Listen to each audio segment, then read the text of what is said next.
Are we ready to convene, folks? I would just ask everyone who speaks tonight to speak into a microphone. If you're in the audience, you want to speak, you can use that microphone there. You'll have to press the button, or you can use the handheld one that's in the middle. So, without further ado, I call the meeting of the Plan Commission, August 1st, 2024, to order, and we will start with the Pledge of Allegiance.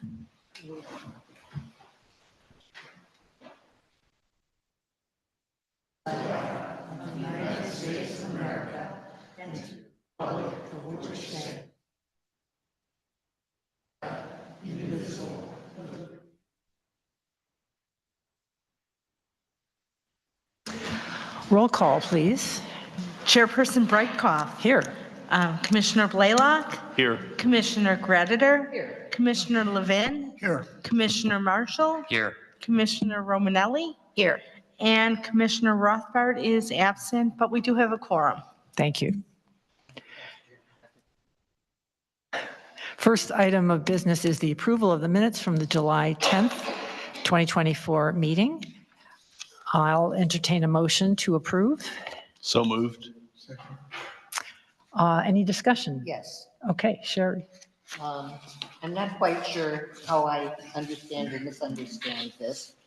It's the second paragraph on the second page, where it says Commissioner Blaylock had provided separate comments on the proposed ordinance and clarified he expected no reductions in protected woodlands. He noted the trees and woodland protection ordinance is designed for single-family zone districts and should not be applied to RPD projects, which is exactly the opposite of what he had said.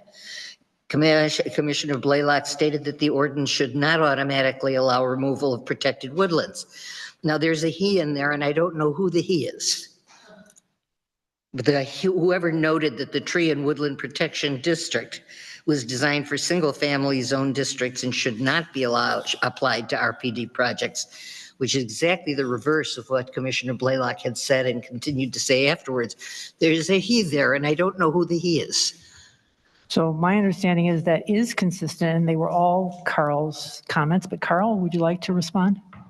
Well, the intent was that when the Woodland Protection Ordinance was done, that it was done based on all the properties in the village being single-family residences. Okay, so therefore that logic wouldn't carry forward to a residential plan development. So therefore, where the Tree and Woodland Protection Ordinance allows up to 20% removal of woodlands, what I'm saying is the residential plan development baseline should be no removal of protected woodlands. Okay, it wasn't clear to me, and I appreciate the clarification. Outside that, I have no other objections. Is there anything that you'd like to change, Carl, in that portion?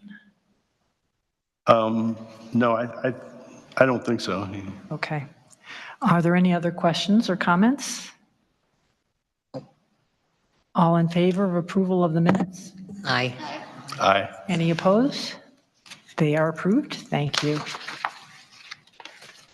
Okay. Are there any visitors wishing to address the Plan Commission other than the matters that are on the agenda? I see none, so we can move to new business, which is the public hearing for petition for amendment to the special use ordinance previously granted for 3140 Riverwoods Road, which authorized the use of the subject parcel as a private school to construct a second accessory building, a two-car garage on the property ancillary to the existing use. Director Witt, do you want to lead us into this discussion? Be glad to, Madam Chair. So I would ask that the staff report that was written and in the packets that you received be entered into the record for this case in its entirety. However, I will provide a summary of this case from it. So the petitioner is 1986 Maria Lane, LLC, located at 976 Pine Tree Lane in Winnetka, Illinois, 60093. And they are submitting on behalf of North Shore Montessori Schools, which is located at 3140 Riverwoods Road. The petitioner is requesting a recommendation of approval to amend ordinance number 86-3-7 as amended by ordinance number 97-9-13 and as amended by ordinance number 02-8-24 to allow the property tenant, which is the North Shore Montessori Schools, to construct a second accessory building, which is a two-car garage, on the property to house the school's service pickup truck. Should be noted that construction of the garage would also include a minor extension of an existing paved surface to allow the vehicle to go from the existing parking areas into the garage. The subject parcel is a corner lot. It's located within the R1, 42,000 square feet, single-family residential district.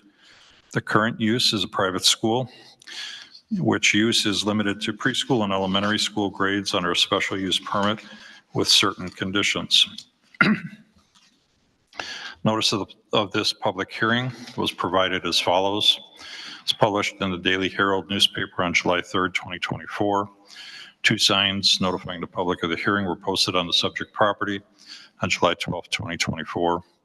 Written notices of the pending hearing were distributed by the applicant by registered mail with a return receipt requested to all property owners within 500 feet of the subject property. And the meeting agenda was posted on the village website as well as the front door of Village Hall. So a little bit of background. The parcel is subject to certain conditions applicable to a special use permit previously granted to the petitioner. One of the conditions of ordinance 97-9-13 limits the number of buildings on a parcel to 2, which include a building of approximately 15,000 usable square feet and a building of approximately 2,600 usable square feet. A further condition of that ordinance is that the construction of additional buildings shall not be permitted on the lot, nor shall either of the 2 authorized buildings be expanded beyond the current usable floor area described above. Additionally, the area of the lot covered by the 2 authorized buildings and by all parking, drives, aisles, loading areas, patios, and other paved surfaces constituting impervious surfaces shall not be increased without the consent of the Board of Trustees. So what we have here are essentially 2 items. The addition of a 3rd building in the size of a 2-car garage and minor additional impervious surface, again, to make the extension of the paved surface to the garage. So should the petitioner's request be granted, all other restrictions and limitations that were imposed by each of the previous ordinances, including a limitation on enrollment, the age of enrolled students, would remain unmodified and in full force and effect. The proposed amendment would modify ordinance number 86-3-7 as amended by ordinance number 97-9-13 and as amended by ordinance number 28-24. Construction of the proposed garage on the parcel will not impact zoning, wetlands, woodlands, utilities, or traffic patterns on the site or to the site. So the action that's requested tonight is that the Plan Commission should review the information provided within the packet and or presented by the applicant and or testimony by any of the general public that are here to potentially speak, and make a determination of approval or denial of the applicant's request. If the commission disapproves the request, it shall furnish the Board of Trustees and the applicant a written statement setting forth the reason for disapproval and specifying with particularity the aspects in which the proposal fails to conform to the Village of Riverwood subdivision regulations and or with the intent of the comprehensive plan. And at this point in time, I would suggest that we turn this over to the petitioners to make their request.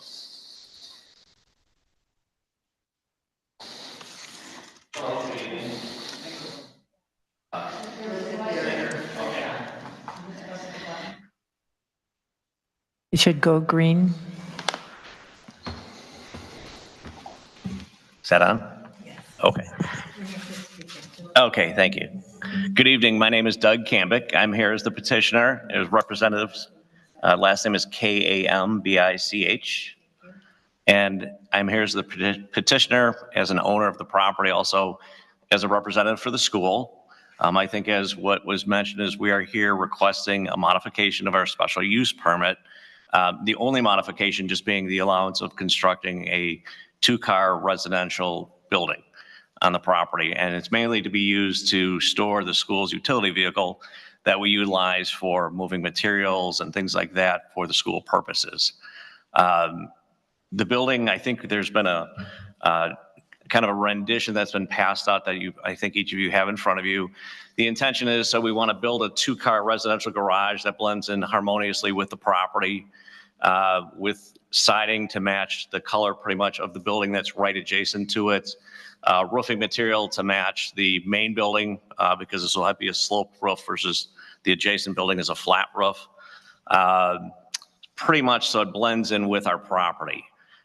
That's generally what we're here to seek today. I also want to mention we have spent some time also talking with our neighbors and reaching out to people and answering questions that they may have.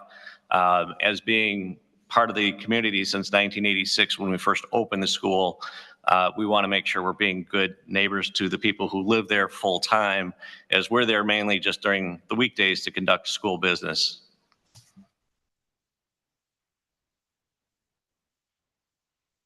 Are there any questions of the petitioner at the moment? We can come back if there are later. I have one. Yes. I was just wondering, when you spoke to the neighbors, was there anything in particular that they brought up to you? We had a meeting specifically with the Vernon Trail subdivision, with the Homeowners Association. We have an annual meeting, which we're part of that subdivision also. That was conducted about 3 weeks ago, I believe it was. And as part of our agenda was the discussion of the proposed construction of this garage, because we wanted to be there to answer any questions, to share with our neighbors what we would like to do, answer any concerns, and address those at that time. I know David Ritter is here also on behalf of the Homeowners Association. He can also answer any questions that you might have that the homeowners perhaps had. I'd like to know where specifically on the lot you're building this garage. I don't have any kind of a layout or drawing to look at. Okay, it's going to be located directly on the eastern edge of the parking lots. I thought that was in the package of information there. So it's pretty much when you pull directly into our parking lot, it just adds on basically at the very back end of the parking lot. It's probably the least impactful area that we could locate this. So it's not, sticking out where our neighbors might see it or anybody else will see it. I think maybe from our subdivision, there's perhaps one home that if they're on their second floor, looking over at our property, they might see a portion of the garage. But some of our efforts that we've done actually in the last 10 months or so is we've planted approximately 20 new trees on the property too, on a berm area, which is between our school and our neighbors directly to the north of us. We've always had that being a landscaped area, but over the years, some of the large Austrian pines due to disease have been dying off. So we've planted a pretty significant number of new Colorado spruce trees. We've interspersed those with some other arborvitaes that grow a little faster, just to kind of keep the natural screening that's always been there and always been part of our property since 1986. Chair, Member Graditer, if I could direct you to page 16 of the packet, would actually show the location on a property. I apologize, somehow the numbers listed in the original staff report don't seem to reflect the order that's in the packet, but that particular plan is on page 16, which shows the location of the garage to be approximately 93 feet east of the east property line and about 94 feet off of Vernon Trail, 120 feet to the north property line, and about 294 feet from River Woods. I didn't get that piece of the packet, but I've seen it now. Okay, thank you. Are there any other questions by commissioners? Yeah. Hi, can you hear me? Okay. So it's a two-car garage? Yes. And then did you say it's for one vehicle? One vehicle? Well, primarily the school has a utility vehicle Okay. that we utilize that we need to store indoors just Okay. for security of it, protect it from weather, things like that. We have other things that having two cars is essential because, for example, in the winter months, we have a parking lot, we have a fair number of walkways and things like that. So for example, snow removal, we have a snow blower, we have shovels. When we obtain ice melting material, it's usually by the pallet. So it's a pretty significant amount. We need to have somewhere where we can place it. So instead of having it somewhere outside with a tarp on it, it's much more beneficial to have it inside so it's not getting wet or being affected by the weather. Okay, and so where's that vehicle stored now? It's usually on the property. Occasionally, the person who works for us, who helps to maintain our buildings and grounds, will sometimes have that take with him at the end of the day to his home property. But I think there's going to be some things changing with that where he's not going to be able to do that. So rather than having the vehicle basically being 24 hours a day, 7 days a week parked outside at the school, we'd prefer to have it inside protected in the garage. Okay, and it looks like it's a 24 by 24. Yeah. But how tall is it? I didn't see a height or proposed height. Right now, we just have some renditions because obviously, if we're not approved for a special use permit, we can't move forward with any type of a builder yet. We've had some discussions kind of showing them this is kind of what we're looking to build. So I don't know the exact overall height because most builders, until you've signed a contract with them, really aren't willing to do a lot of work, provide, sketches, blueprints, et cetera. But we can't sign a contract really at this point. Okay, but the rendering is from a potential This is a build? rendering that we kind of did searching to get some ideas of what is it we're looking to do. So that's kind of representative of what we would like. That's what we've showed to a couple of builders that we had some initial discussions with. So they could get an idea of just your basic 2-car garage, 2 doors, some type of maybe a hardy board siding, something that's durable, but that would be painted to match the building right next to it, asphalt shingles that matches our main building, which just was re-roofed recently.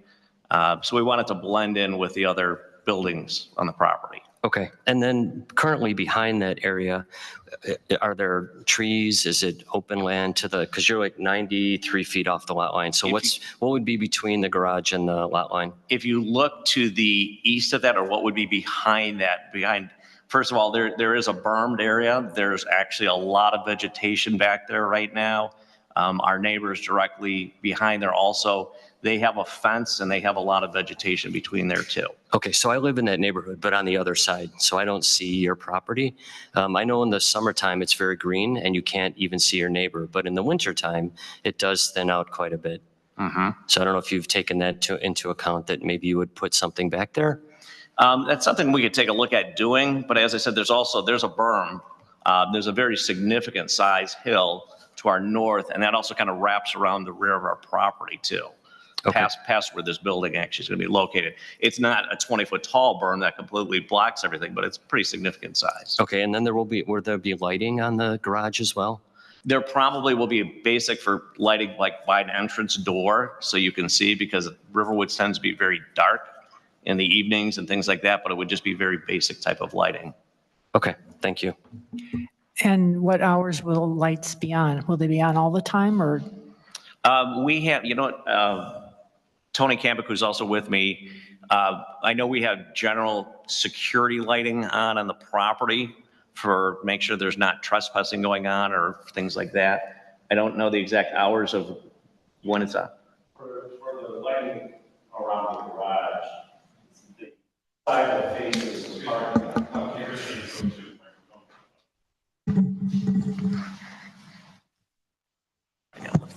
Okay, is that better? Yeah. Okay, so for the part of the garage that faces the parking lot, we would probably have, just a couple of basic coach lights or down lights like we do in the adjacent building.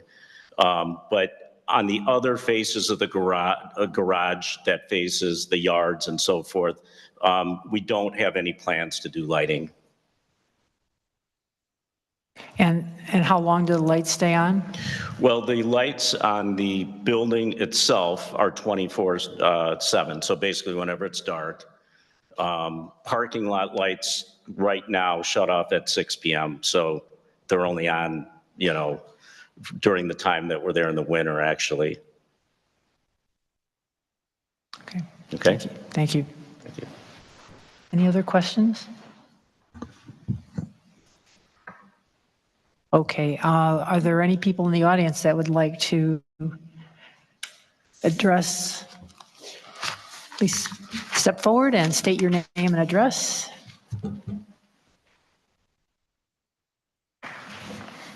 Thank you. My name is David Ritter, R-I-T-T-E-R. My address is 4 Vernon Trail. I am the president of the Vernon Trail Homeowners Association. We did have a meeting a couple of weeks ago. We talked thoroughly about the project. The two homes on the street that are closest geographically to the school and to where the garage is will be, went with the Cambecs to see where the garage would be and discuss if they would see it. I have followed up with them. They are satisfied. Everyone on the street is satisfied. We think it's in the best interest of the school to have this extra building. Otherwise, we think it's more of an eyesore and a attractive nuisance to have this vehicle just sitting out in the parking lot all of the time, because we do see that.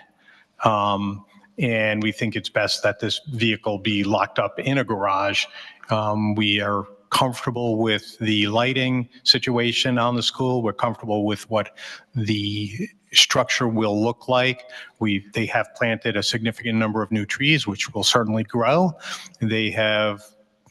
We're discussing openly and honestly that if we want more trees or shrubs to screen the garage, they will do that. They are good neighbors. We're glad they're on the street, and we have nothing contrary or critical of the project. We hope you approve it. Thank you. Thank you. Were there any questions of the Homeowners Association president?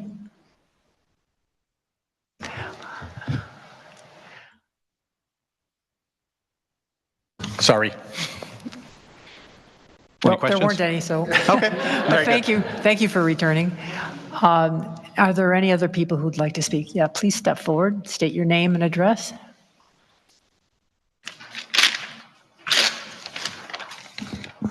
Hello, my name is Colleen Smith, and I'm at 1450 Chippewa Pathway. We are directly behind the Montessori School. We do have concerns about the garage. Just a few things. It's another building that creates more impervious surface, which impairs the environment and the natural beauty of the woodlands and our neighbors. The garage presumably will take up the other two buildings that have lights on all night and create light pollution and decrease the natural and dark beauty of Riverwoods and the surrounding homes. We do get affected by the lights. They're very nice when they're pointed directly to us, we call and they do turn them down, but they are on and they're on all the time. So we have the big building on the south of the property, then the building that's directly behind us, and then now there's going to be another garage on the other side. So that does concern us. Why we've never seen the school service pickup, we don't know why we've never seen it. So we walk our dog down there and we've never seen a truck outside. So we don't know why that needs a garage. A lot of schools have trucks that don't have garages. So, and the garage it'll affect us. We will see it all the time when the leaves are down.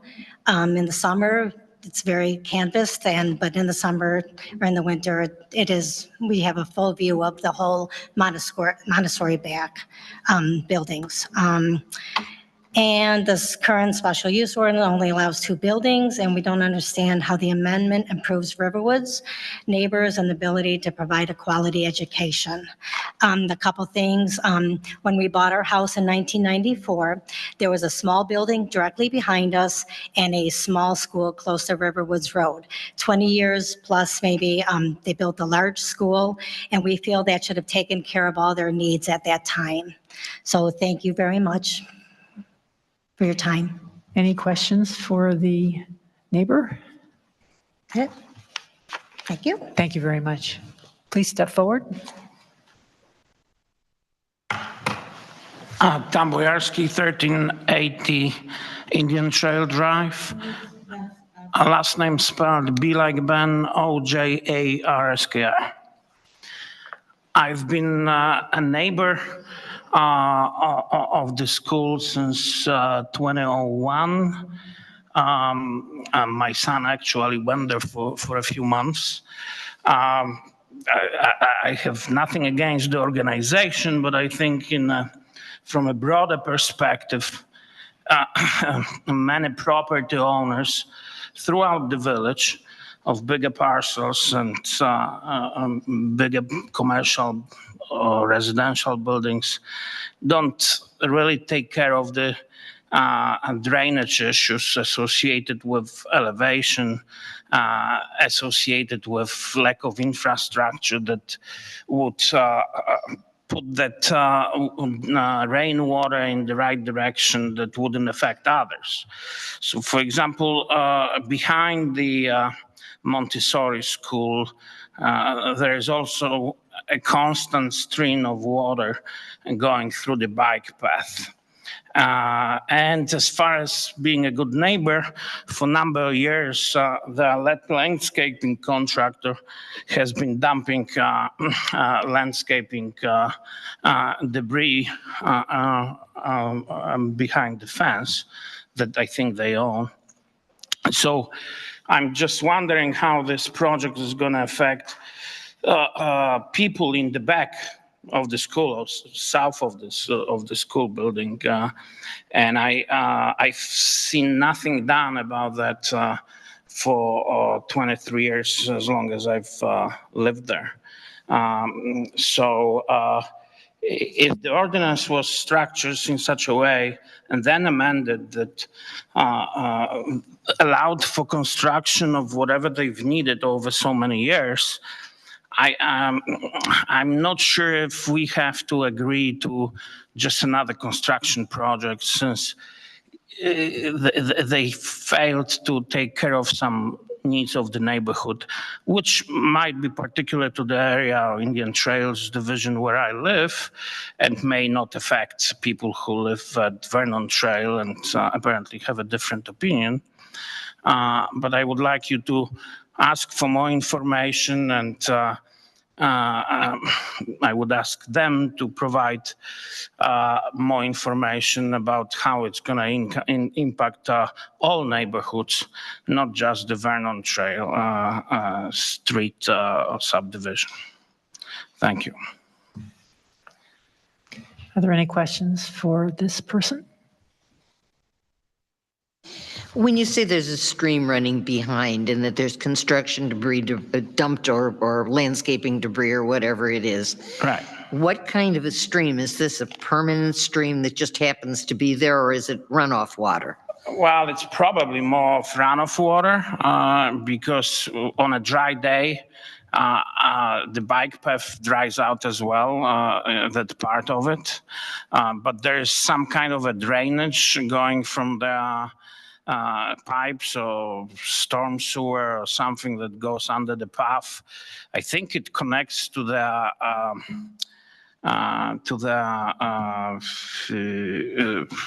little lake area, because they also have that the pond area. Property. Yeah, so that kind of affects the neighbors as well, because there's all kinds of noises at night coming out from there because of whatever equipment they use or whatever lives there. I'm not sure.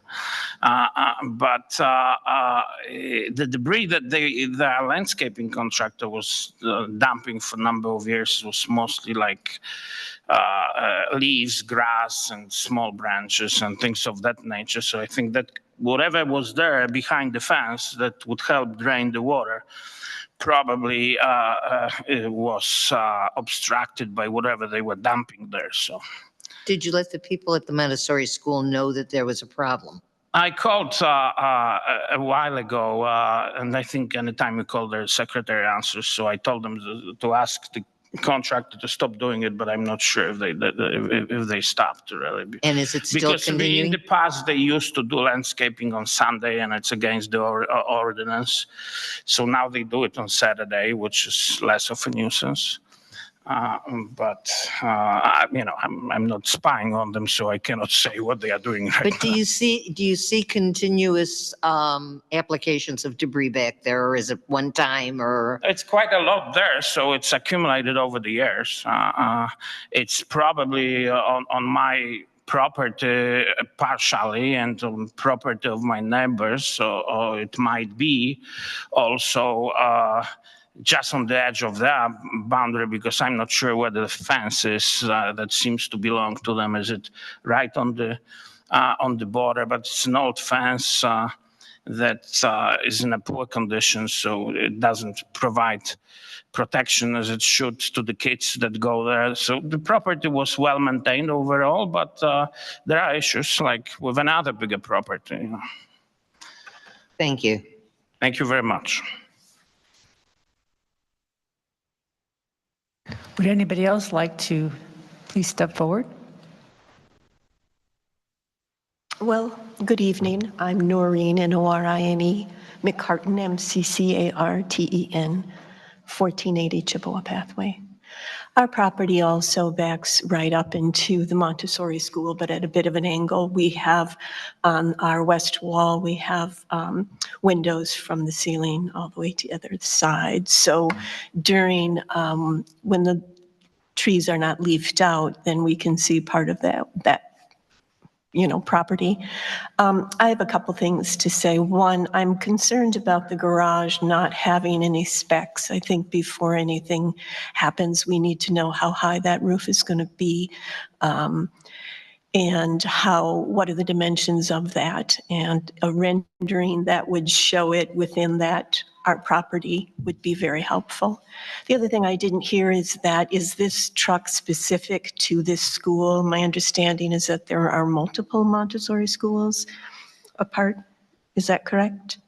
And does it only use, is it only for this site? If it's for additional sites, then I would like to know why those sites are not able to accommodate that truck. I'm also concerned about the light. I understand that the light probably will not be a residential light. It'll probably be more of a utilitarian light. And so I think really understanding how bright that's going to be at night, especially during the winter when our windows look right out into that area. And I think lastly, I would say, and this is maybe a small thing, but if this truck is coming and going and it needs to back in and out of this space, that alarm bell coming and going is really a problem. Noise pollution is a problem in our neighborhood anyway, with all of the, lawn services and the gas blowers and things like that. So I think there needs to be more information. I think the impact on those neighbors who live directly behind the Montessori school need to know more specifically what the project will look like. I will just finish by saying my husband moved in that area in 1979, and there was just a small pond that they used to ice skate on before they built the Montessori school. So, these buildings do consume space, they consume the natural world, and they are present. And I think we have to remember that as a community. So, thank you for listening. Thank you. Are there any questions of this witness? Thank you very much. Any other comments or questions? Yes, sir. Sure. I'll just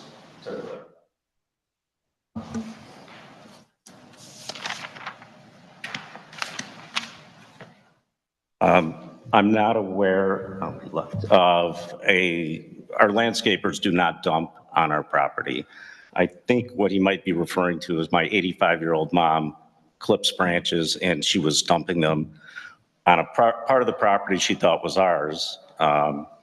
When the neighbors when the home sold and the neighbors said, well, that's actually our property, we had a landscaping company come in and take out the 20 years accumulation of branches. And I've never heard a concern, and I'd be happy to meet with that gentleman if he has a concern, but I've never heard from him before. The lighting, we're talking not commercial lighting, we're talking coach lighting like you'd have on your house. And it'd be on the parking lot side, not near the houses. And vehicle, yeah, the vehicle's not a commercial truck. This is like a Chevy Suburban, and it doesn't make a lot of noise. It's not coming and going at all hours, and it's used for the school. Is that, you're saying it doesn't have a backup warning light? No, it's like a Suburban you'd have in your own house. So it's not a commercial vehicle.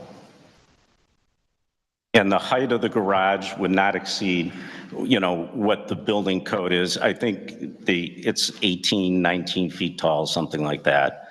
It's just the normal roof pitch of a residential garage.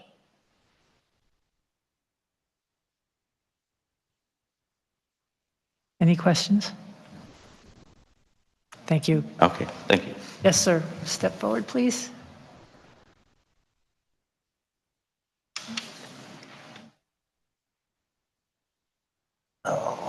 My name is Paul Bolton. I live with Noreen. I've lived here since 1979 at 1480 Chippewa. And I spent my whole life after medical school being a pediatrician, so I like kids. And the thing about the Montessori school, you can hear the kids playing and screaming and having fun, and that's fine. I actually like that. It's like dogs barking and stuff like that. You get used to it, and it's not a bad thing. I think what the neighbors are concerned about is the invasion of a quietness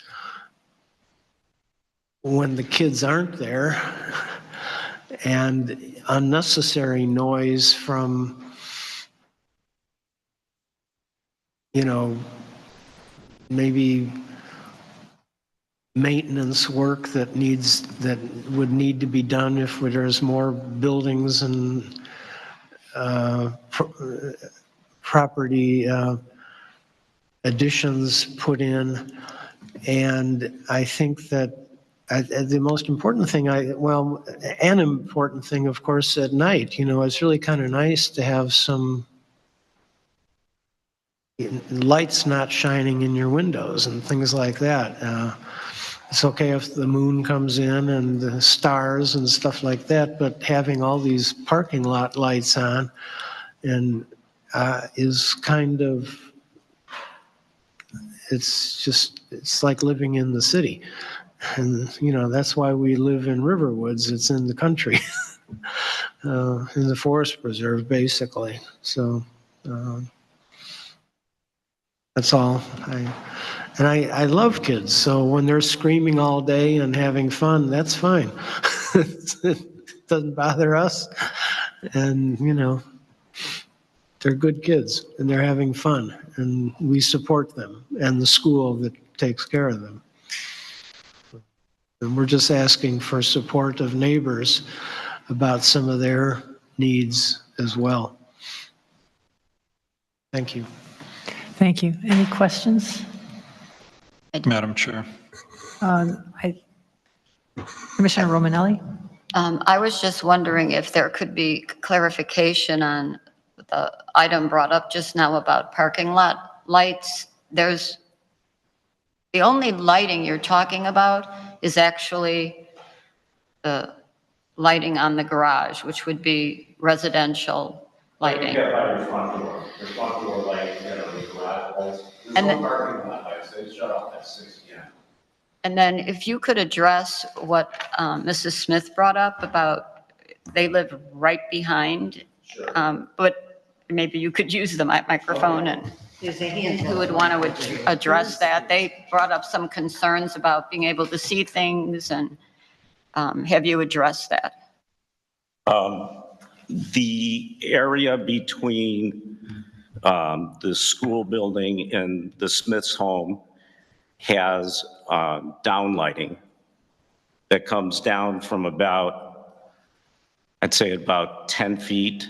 There's 4 lights on the back of the building that shine straight down. They're like recessed can lights like you'd have in your home.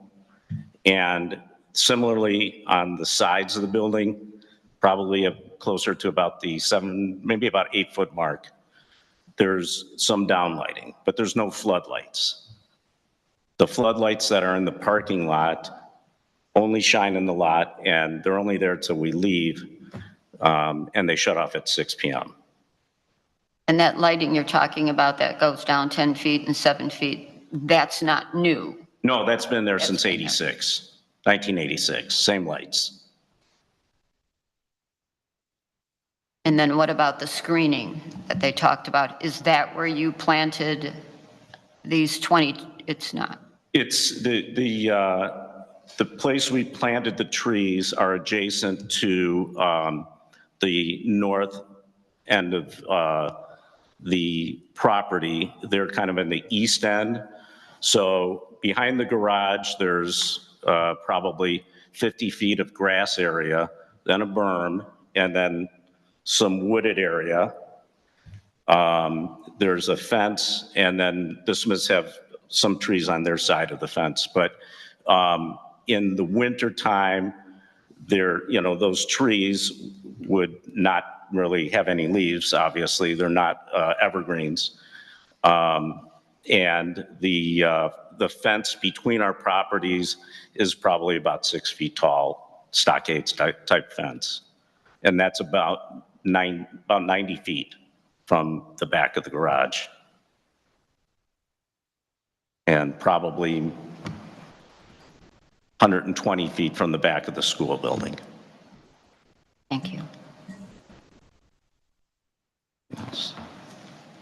Any other questions? Anybody else have anything to say? Thank you very much. Director Witt. Madam Chair, the issue of the garage height's been brought up twice, if not 3 times tonight.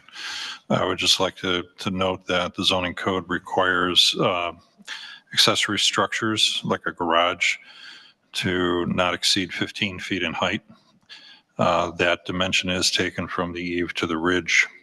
So it is likely that the peak of the roof could be in the range of 18 or 19 feet, as was previously noted, but we would look at the average height of that to be no greater than 15 feet.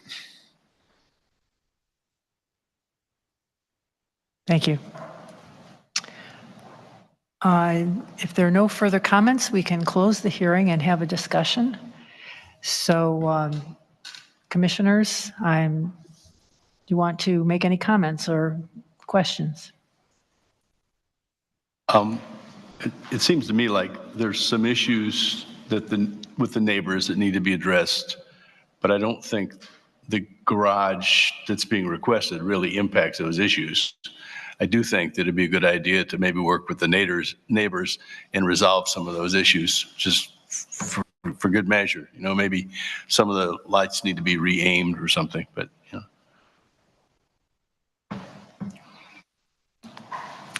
Any other questions or discussion?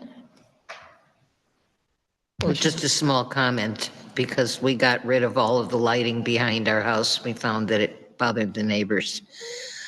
Even lights that are focused downward, they create a stream of light. And if you're looking, you can't miss the fact that they're there.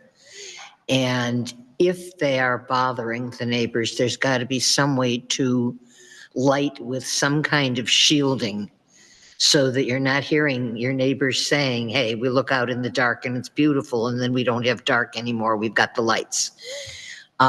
It would seem to me that this is a good neighbor thing to do all the way around, not even talking about a garage.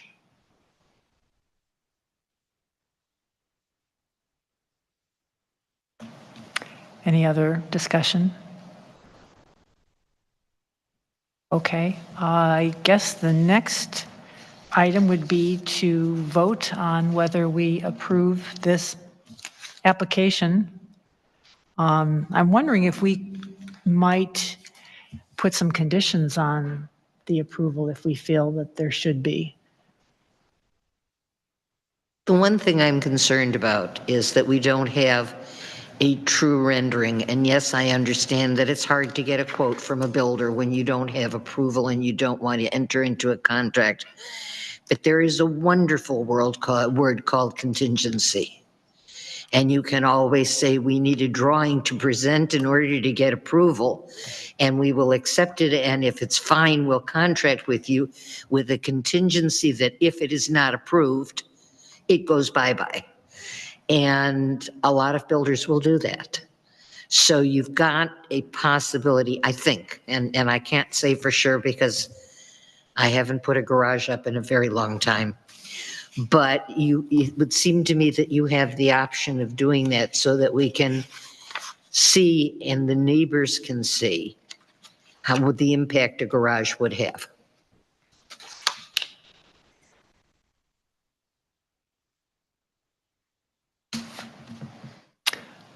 Okay.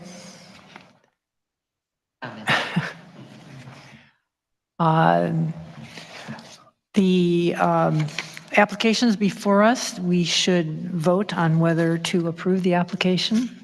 We should do it by roll call vote. So does anybody, should we put a condition on the approval if we approve? I mean, do you feel that there should be something addressing?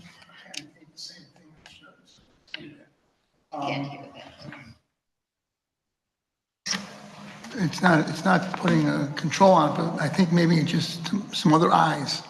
So just we need someone else to come out and look and say, I mean, you've been out there, haven't you? You've been on the site, haven't you?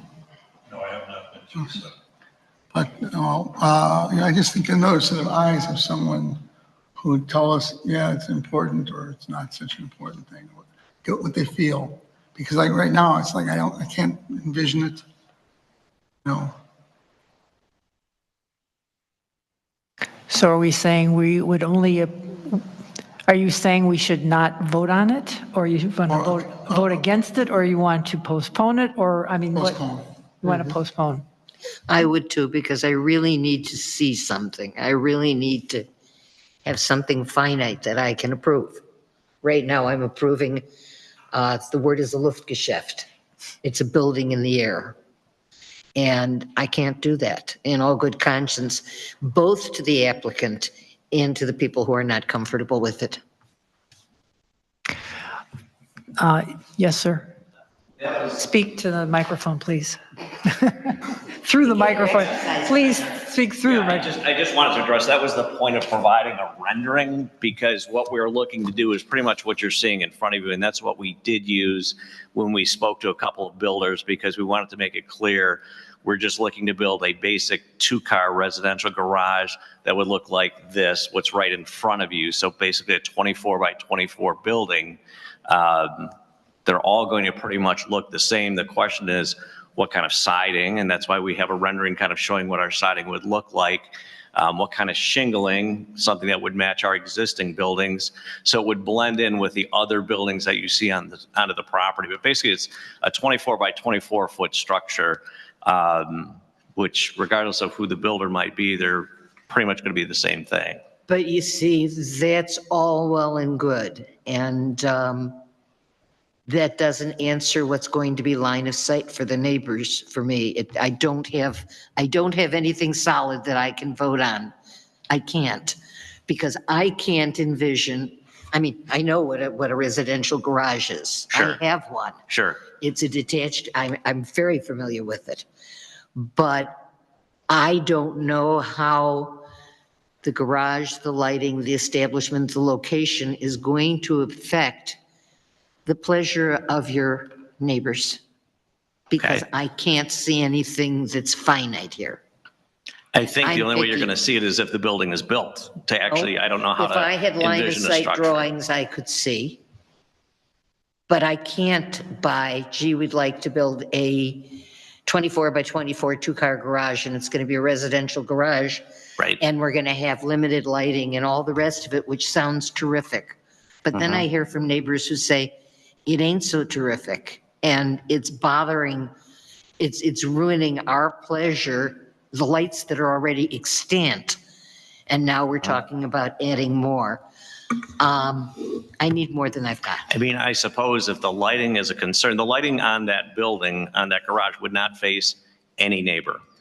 The only neighbor it would face potentially is one neighbor in Vernon Trail who we met with and came and walked on the property and showed them exactly where the placement of the building would be.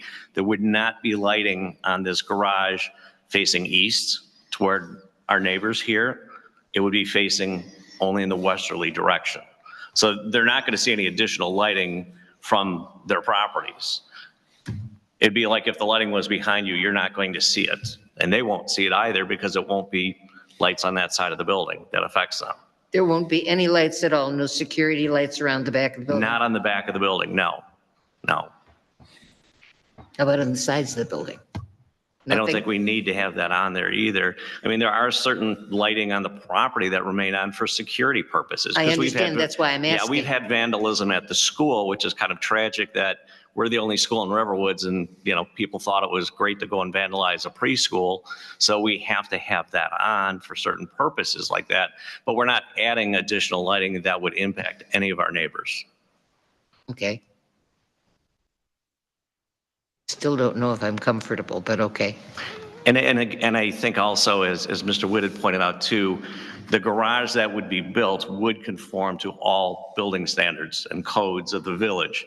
We wouldn't be seeking to do anything different than if it was you that wanted to add a 2-car garage to your property.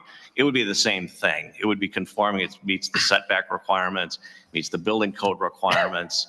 We'd like it to look nice because we want to live harmoniously with our neighbors. We've been here since 1986. I'm aware You know of the that. history of I the sat property, on and the it was board when you guys came in. Yes, yeah. So yes, I'm And I very know what much the aware property of was prior to us coming in 1986 too. So we like to be good neighbors, and I think the school is a nice asset for the community. And we do work hard to be good neighbors, and we are very responsive. I was surprised by when a gentleman had brought up a comment about something and it said he's contacted the school. I'm there 5 days a week, about 8 to 9 hours every single day, and I've never received a message. And if I did, I think any neighbors that have had concerns that have brought it to us, we address that and we take care of that because it's important to us. We've been part of this community too for nearly 40 years. And I agree that you're an asset to the community. I would not say otherwise. I appreciate And that. I agree that you maintain your property. I agree with a lot of things. But if I want to build a garage, I'm not encumbered by a special use ordinance, and you are. Correct. Therefore, I have to be a little more picky with you than I was with Understood. me. Understood. Okay. Yeah. We also think it would look nicer than leaving a vehicle sitting out there 24 hours a day, 7 days a week too, which I think one of our neighbors, Mr. Ritter, had pointed out, that's more of an attractive nuisance to have sitting out there all the time versus it could be, in a protected garage area. And it also looks nicer for our neighbors to have the vehicle parked inside. Okay. Madam Chair, Thank you. Yes, Director Witt? may I just add a comment? There have been several comments made here with regard to issues, if we can just call them issues with the property. And I don't sit here as either an advocate or a detractor toward this particular project because that's not my role. But what I can say is the issues that we're hearing here, things like the lighting issues with screening, issues with dumping of whatever the materials are, seem to me to be items that we can take care of from a property maintenance perspective. Once the village is certainly aware of them, and we're aware of some of these issues as of this evening, and we can certainly work with the school in getting corrections to those. But in the event that you should move forward with this particular case, if for some reason the lighting on the garage became a nuisance, then certainly the village can approach that through the nuisance ordinance and get that rectified through that particular process. So voting one way or the other on this, even if you voted no, we could still be following up with these issues. Even if you voted with it yes, we would still follow up with the issues today, tomorrow, the next day down the road. But the village needs to be made aware of it, no different than Mr. Cambick indicated. They need to be made aware of the issues and take care of them accordingly. Thank you. And I think everybody's now aware of the issues. So it's something, yes, we all here are. All right. So that being said, are we ready to vote on this? And does anybody want to put conditions on what we may be voting on? I don't know what the limitations are of conditions because we're seeing issues. And if I vote approval of this, I then lose a little bit of push in getting some of these issues resolved. I'd love to see those neighbors who are not happy with what's going on at the school meet with the administration of the school, as it were, and work out those issues or work them out. I don't know if I can put that as a condition on a special use. Can I also just add a comment, please? I know I'm probably out of turn here, but I know we did reach out to the Smiths a number of weeks ago and did make them aware of the process of what we were looking to do, and did offer, we said we'd be more than happy to meet with you at our property too to discuss this, to take a look at it. And I think that it was just simply, we just received just your acknowledgement that you got our email, but nobody did come forward and say, we'd like to talk to you about this. We have concerns, we have issues, because we would have been very happy to discuss any of those questions or concerns with them at that time. And so we did reach out a number of weeks ago.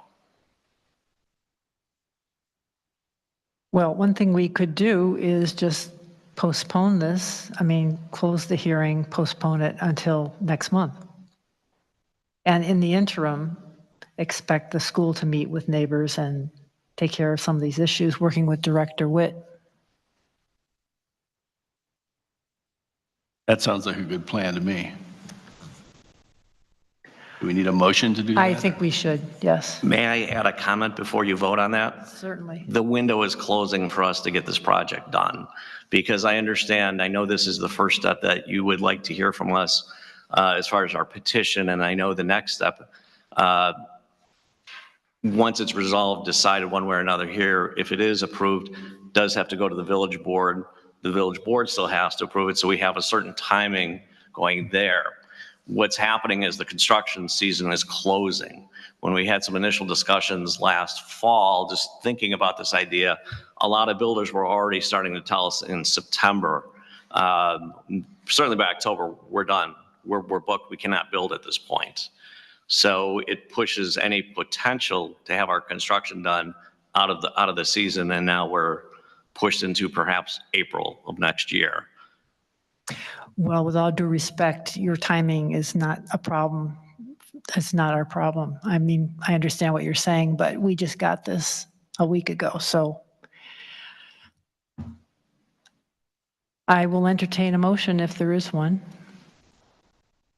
I move that we postpone a decision on this issue pending a meeting of the school administration with the immediate neighbors that have questions about it. Second. Let's have.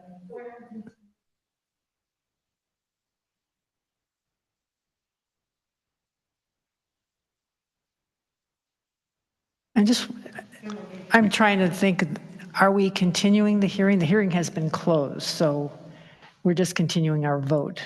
But is that continuing the hearing? I don't know what the legality is. I don't know the legalities of that. I would suggest that the meeting get continued versus closing the hearing, because if we close this hearing, we have to republish, and then we're looking at another additional probably 45 days in order to get to a point where we can hear the case again. Versus continuing the case, we won't have to go through republishing. All right, so the motion would include. Would be to continue this. This hearing. This hearing. Pending a meeting of the school. Meeting with the neighbors in the school. And do we want to add something about the village looking at the issues or examining the issues that were raised? Might I make a suggestion? And again, I'm not trying to direct this, but trying to be cognizant of a concern over time frame.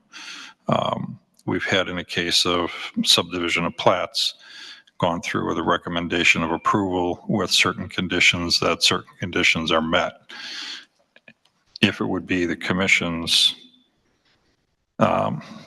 will, if it would be your will, one option could be postpone the case totally until we have an opportunity for this to occur, or throw it back at village staff to ensure that the issues that are noted here tonight and issues that are brought up at a meeting between school administration and the neighbors get resolved to a point where the village staff can write a report to the village board. They would take a look at that and make a decision. Either these issues have been resolved or they've not been resolved, so that the board can then do their part and move the case forward at your pleasure. But I just look at that as an option to assist the petitioner to get this done, so that it's not posing an issue for safety with the kids when they're trying to build when the kids are in school. I Okay, would be okay with that. so you're what saying vote whether or not to approve and put that in the conditions of, Make it a condition that administrative personnel meet with the neighbors, a definitive list of items are put forth, and a report is put forth with the packet when it goes to the village board that these items have been taken care of, albeit the administration should understand that's going to be a relatively short period of time.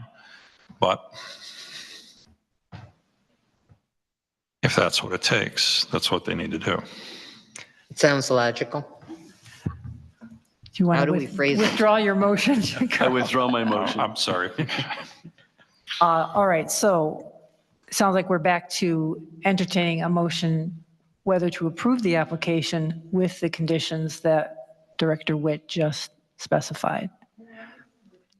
Yes, Okay, so the motion will be to recommend approval for an amendment to the special use ordinance previously granted for 3140 Riverwoods Road, which would authorize North Shore Montessori Schools, Inc. to construct a second accessory building, which is a two-car garage on the property ancillary to the existing use, with the condition that the village administrative personnel will meet with the neighbors and make a report to the village board that any issues brought up have been resolved. Glad you did that The well. yeah, I think there's Yes, a clause missing in there. Director Might Witt. I make a recommendation that the Please. piece that we're missing is that the issue is that the school administration meets with the neighbors, Okay, and the thank you. village can then verify that the items have been taken care of in a staff report going to the village board. The village is not going to take care of the issues. We're going to look toward the school taking Okay. care of them.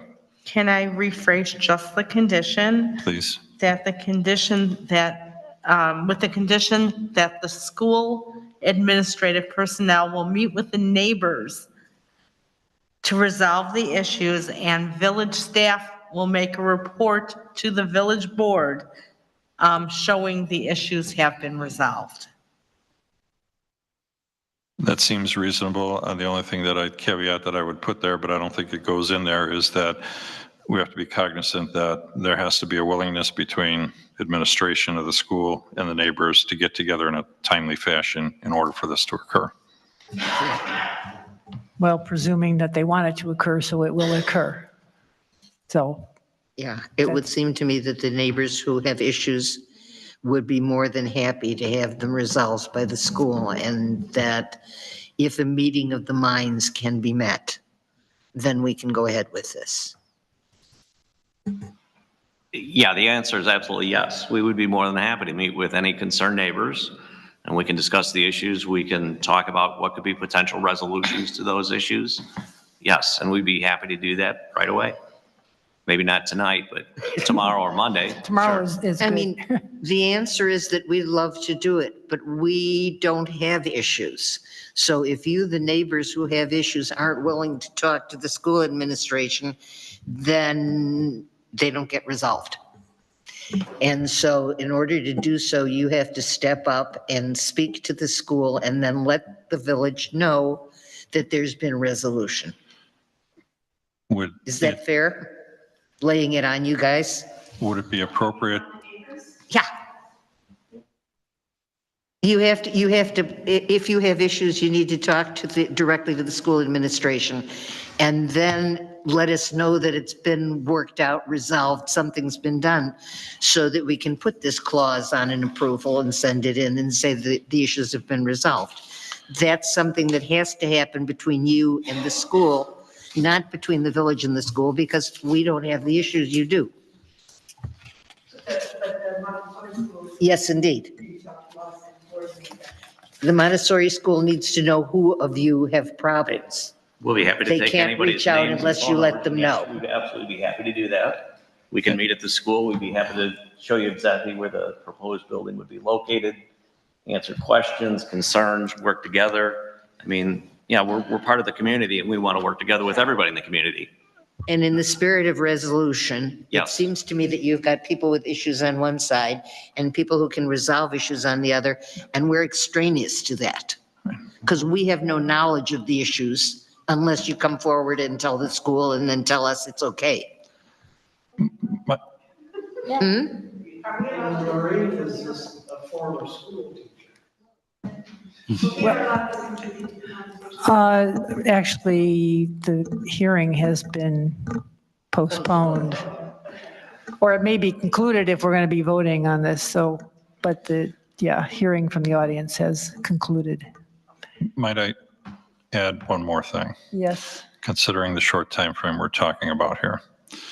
If we can get some kind of resolution of a date certain that issues that exist are presented to the school so that the school can craft a plan. I don't visualize this that every issue is resolved by the next board meeting, but craft a written document with a commitment for a given number of days. And typically in property maintenance issues, we look at 30 to 45 days as being a reasonable time frame. You know, by the time this then goes to the village board, in the event that something doesn't happen, we would still have enforcement action to say you didn't meet the terms of this agreement and we could stop work, pull a permit, void the permit, do whichever. I don't think the school is going to be interested in going that route, so I'm sure that the school is going to jump all over trying to get resolution in a very quick fashion here. But we can't effectively do this if it takes 3 weeks to get these issues, and the board meeting is, the next board meeting this would be scheduled for would be August 20th. So if we can get items that are issues from the neighbors by the end of next week, then the school can craft some kind of resolution for that, get back to the neighbors, and then get back to us so that we can present it. So you're saying present a plan to resolve issues? We need a time frame for them to be able to create the plan to resolve the issues within a set time frame. Because if they're not done within a set time frame, it opens them up to us voiding the permit or issuing citations against this potentially. So is this part of the motion also? I would It I sounds would like agree it- that it as sounds part like of it the should be. motion that we get the list of issues no later than next Friday. If there's a list of issues, I'd prefer earlier than next Friday. Yes, I get that, but what I'm getting at is I don't know people's schedules, you know, vacations, availability, and all that kind of stuff. And you have the gentleman who left who was concerned about water streaming on a path, which I found very concerning. And we certainly need to take into account some residents who aren't here tonight that are not aware of this particular part of the process that's being created. So let's see, Friday is the 9th. So end of business on August 9th.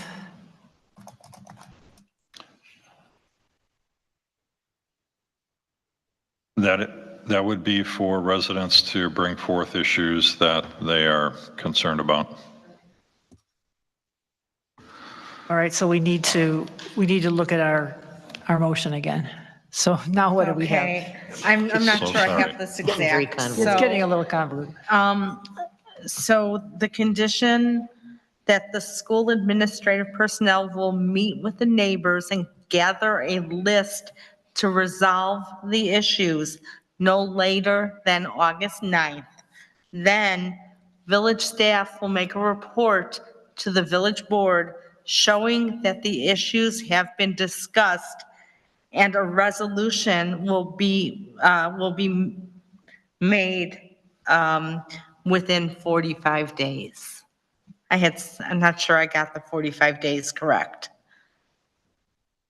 I think we said that there would be a plan to resolve, and I don't know about the 45 days. I mean, And I don't know if we could ask that resolution be accomplished. And a But we plan need a plan to resolve the plan to issues. resolve. And it has to be something that the school is committed to.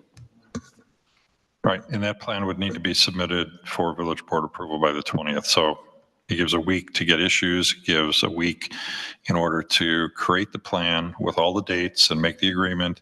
And then it gives the village staff time to actually get it on the agenda and get through to the board.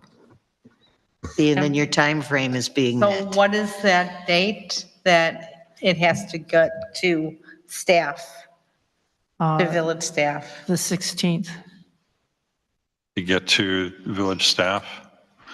By the 16th, so that you can get to the, and that, does it give you No, enough time? I have, village staff needs by the 16th in order to get it on the agenda. So I need something, 12th? I need something, well, I've got to give the school some time in order to work with this. I would say that the schools have got to get it to village staff no later than Tuesday the 13th. That gives them the weekend and a Monday in order to craft something. We really need to have the information By the within next Friday. As soon as you can. I would say Tuesday or Wednesday, really. I mean, because we would like to work together if there's concerns. As soon as the neighbors can, put it that way, because it's both. Okay, so please read us the entire motion again. Go for it. Yeah. Commissioner, move to recommend approval for an amendment to the special use ordinance previously granted for 3140 Riverwoods Road, which would authorize North Shore Montessori Schools, Inc. to construct a second accessory building, a two-car garage on the property ancillary to the existing use, with the condition the school administrative personnel will meet with the neighbors and gather, I want to change that, and gather a list of issues to resolve from the neighbors no later than August 9th. Then the village staff will make a report to the village board showing that the issues have been discussed, and a plan to resolve the issues will be presented by the school to village staff no later than August 13th. Can you give me, I'm so sorry, can I just get that last, Okay, then the village last staff. 20 words? Then village staff will make a report to the board showing that the issues have been discussed, and a plan to resolve the issues will be presented by the school to village staff no later than August 13th. I think I have it transposed. You have it transposed, but you have it correct. Okay. Yes, okay, so let me just, I got it. In my head, I got it, so. Yes, Steve. What happens if one person What would happen if we have, there's no clear majority, let's put it that way, or there's just maybe one person is obstructionist or something? What is the decision? What's going to make the decision? Someone going to vote at the next stage? Or do we just have a phone call that goes between us?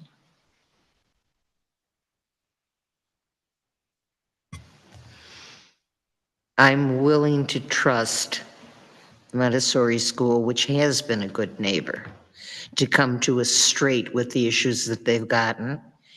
And if those of you who have objections or issues know other people who have objections or issues, tell them to get their body in gear so that we have a very full picture.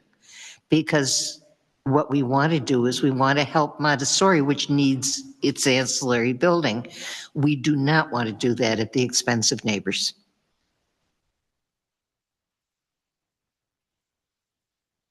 Any further comment? All right, so who made that motion? Is that, okay, Carl? All right, Carl, did you make that motion? he made that motion. Yes, I started it. You A did long it time very ago, I well. started it. And I will second it. Okay. Roll call, Commissioner Blaylock, Aye. Commissioner Graditor, Commissioner Levin, Aye. Commissioner Marshall, Aye.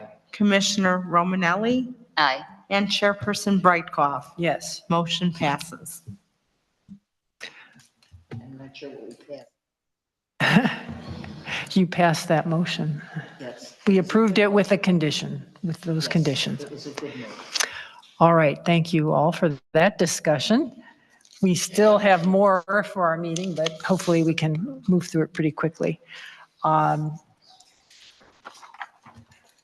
Old business, discussion of the proposed residential plan development ordinance. I sent around to everybody some sustainability provisions to add to the draft PUD ordinance.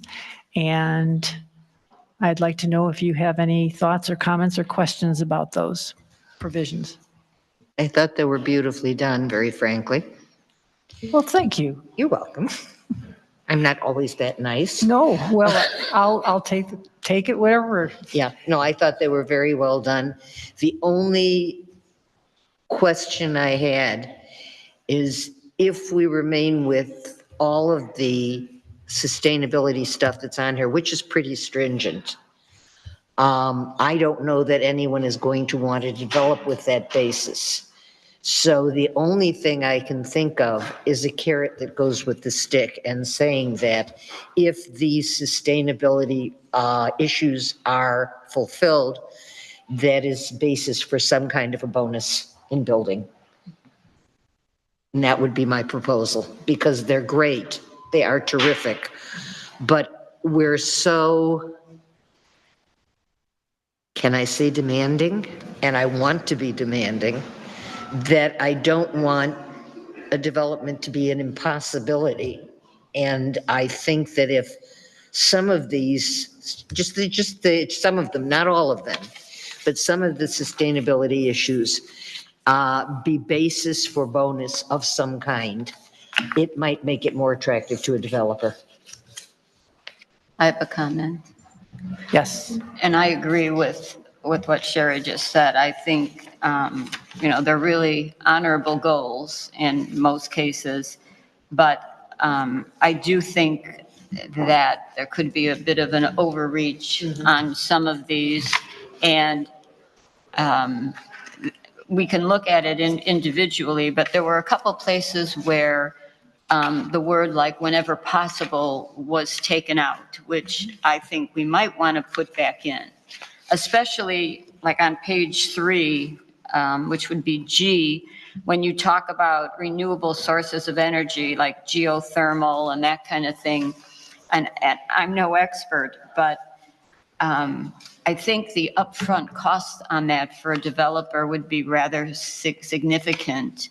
And maybe putting in when it would be feasible, because what we don't want to do, as you were saying, Sherry, is developers then don't even want to make proposals because it is too stringent. I love geothermal. The only issue I have with geothermal, and I watched a neighbor do an entire geothermal system, is that it has to be done underground.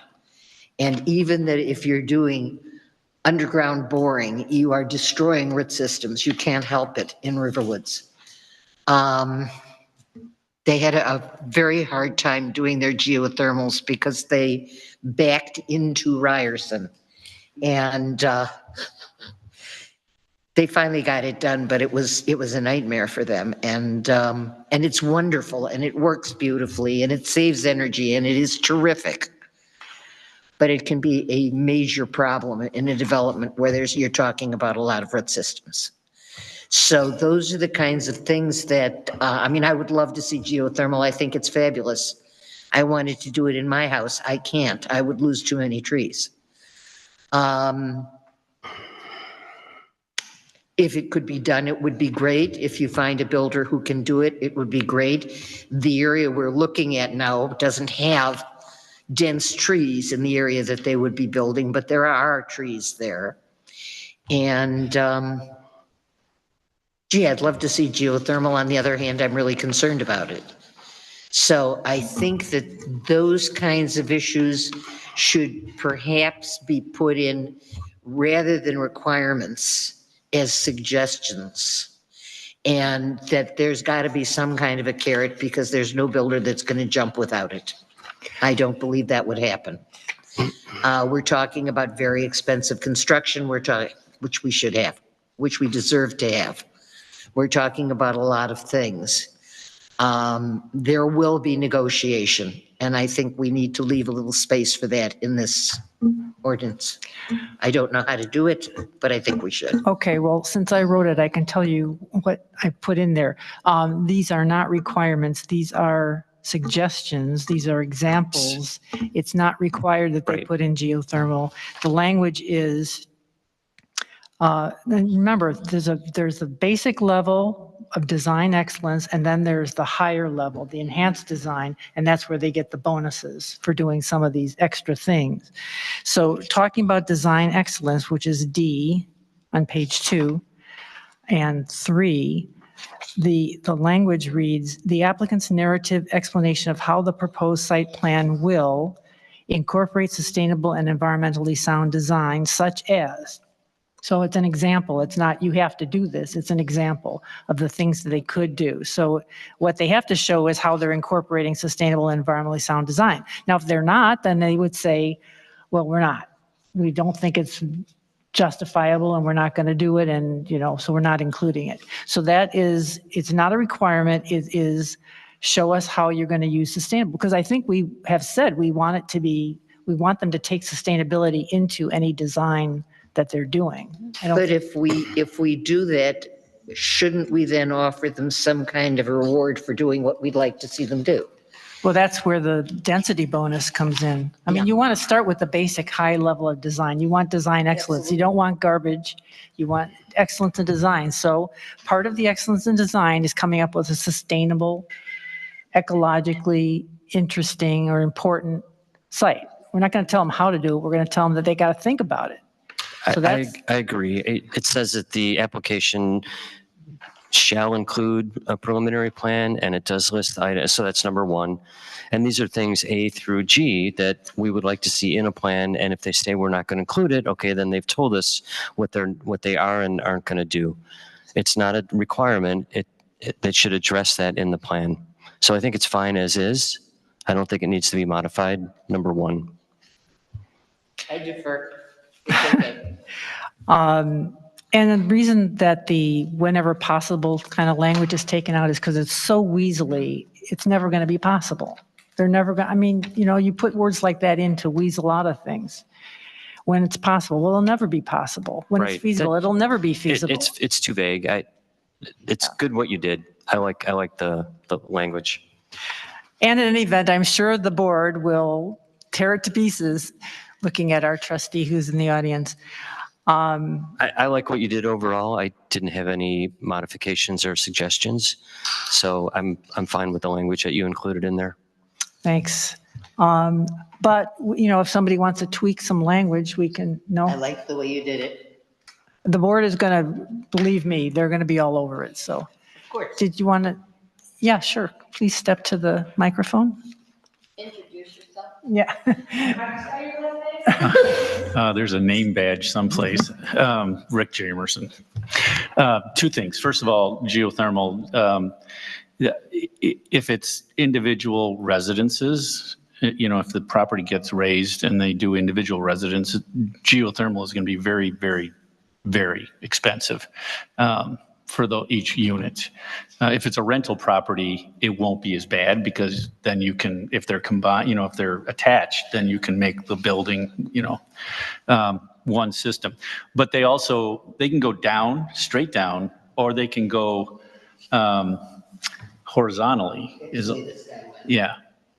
If you, straight down is a little bit more expensive, but it runs in, the horizontal runs into issues. The second thing, which I mentioned to Chairman Brykoff, I was going to call you President, I'm sorry. Oh, that'd be okay. Was that I just want to make sure that, and I believe, I have to read it again because I did read through it.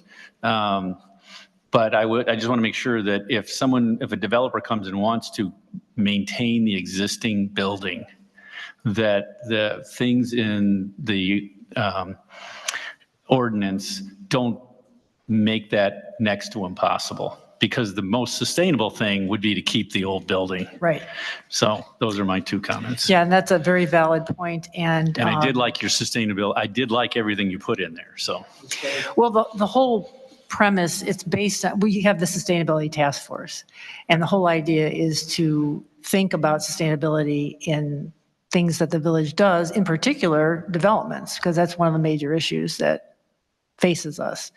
So it's important to be conscious of sustainability, and that's why we should start writing it into our various codes. And this is just the RPD code. I mean, there's building codes and other things that we should eventually get to. Right. But as far as that, I totally agree, and I have no intention of impeding the reuse of that building, the Walters Kluwer building, for example, which is the height of sustainability to reuse a building. So it's not my intention to impede that, and certainly if the board feels the language needs to be tweaked, go to it. I will read it again. Yeah. But I did like the fact that you changed the acreage to a larger acreage so that a smaller property or a group of properties couldn't be shoved into this. So. Yeah, I think we all felt pretty strongly about that last month, really that it be 25 or more. Okay, Yeah. thank you. Thank you. I like what you did here. Everything looks good to me. Kind of springboarding off of Catherine's point, we're under G, under D1G, that long paragraph there. This says such as inclusion. You're right, it's not required here. But I'm wondering if some of those things shouldn't also be noted in the enhanced design area as things that would be considered elements of enhanced design. Section, where's that? The enhanced design. Enhanced design starts with letter E. E, got it.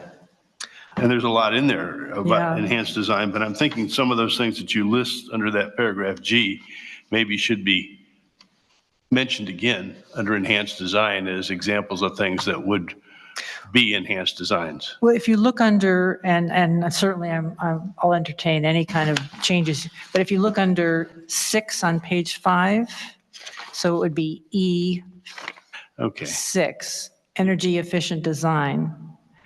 It says, okay, it's in design there. features or facilities which include solar or wind energy or which effectively reduce consumption or use of water, So if you think it needs, we can add.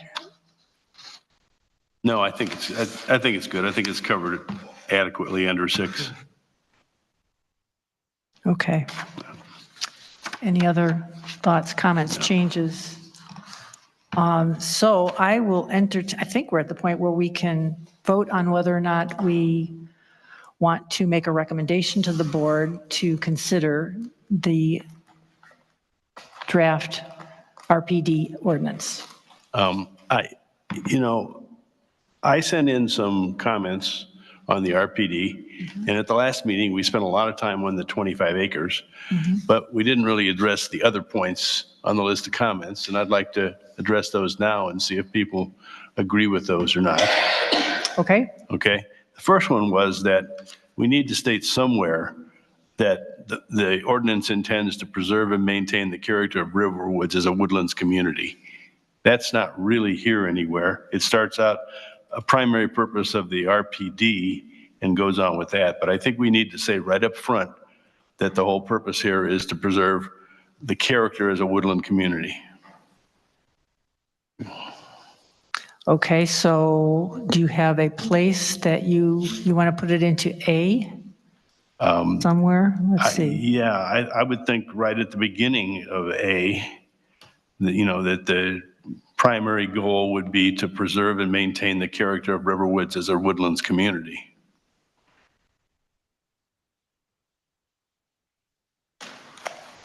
So maybe you want to make it the very first sentence under A. Yes. Okay, so it would read, tell me again? The primary goal would be to preserve and maintain the character of Riverwoods as a woodlands community.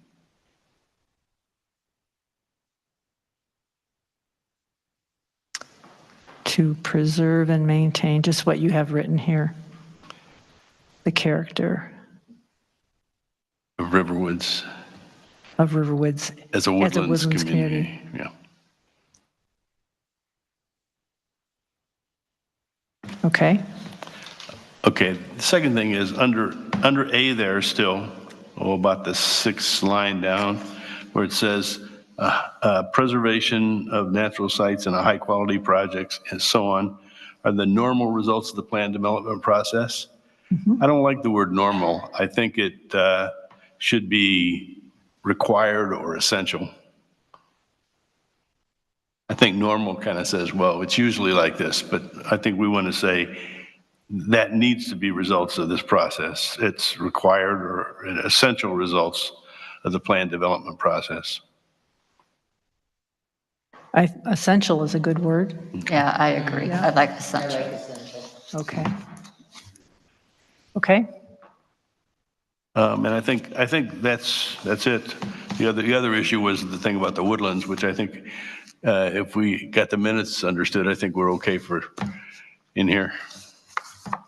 Okay, so with those two additional changes, are we ready to vote on making a recommendation to the board that it consider this draft RPD ordinance?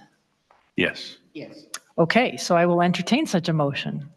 So moved. I'll second it. I think we should have a voice vote, a roll call vote, sorry. Commissioner Graditer. Yes. Commissioner Levin. Yes. Commissioner Marshall. Yes. Commissioner Romanelli. Yes. Commissioner Blaylock. Yes. Chairperson Brightcove. Yes. Motion passes. Thank you. So we will clean it up a bit and then I guess send it. I'm trying to think what the process is. Send it to Director Witt. Why not? So I'll do that. I will put in Carl's additional comments and send it to you, and then we can start the process. We'll have to talk to the village attorney about writing a recommendation that we can present to the board. We'll get that moving. Sounds good. All right, so I've lost my agenda. I think I don't have any additional comments. Where are we? Here we are. So our next meeting will be the special meeting, the public hearing on August the 22nd to consider text amendments relating to the Federal Life property and the fire district portion of the property. So everybody should put on their calendars August 22nd, 7:30. And with that, I'll entertain a motion to adjourn. So moved. Do we have a second to adjourn? Oh, second?